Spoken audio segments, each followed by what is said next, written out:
Number 3. Remove the activity of buying and selling of votes in exchange for gifts or services that should be out of scope for the federal government. A weakness of a democratic republic is when the politicians start to buy votes or often make promises with the purpose of buying your vote. A great example of this is the promise of paying off student debt with money collected from other citizens. Making this promise is clearly intended to motivate college students to vote for the handouts. It is purchasing of their vote in the absence of the people that provided the funds being discussed.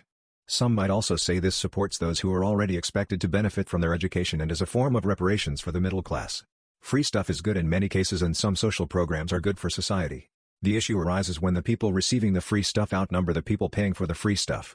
It becomes a dangerous situation when the consumers are represented in greater numbers than the producers. One method would be to add voting eligibility requirements. These would include proof of citizenship, proof of contributor status, in the form of proof of taxes paid, and the forfeit of voting eligibility while you are accepting government-funded support.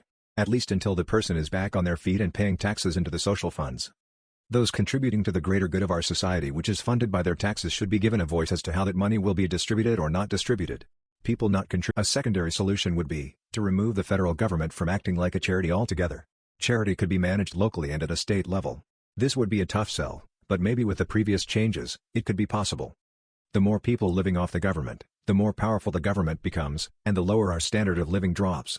It also means the government becomes less accountable to the people powering America. Social programs would still exist, but the people paying for the programs would have more interest in their success or failures. Actively making a voter bloc using taxpayer funds to purchase votes is unethical. As a country, we should prevent government officials from manipulating citizens, especially when they are using money provided by the citizens, as a carrot they are personally giving away. Buying and selling votes needs to become illegal. It's an unethical practice and having it end is good for the people and good for the country.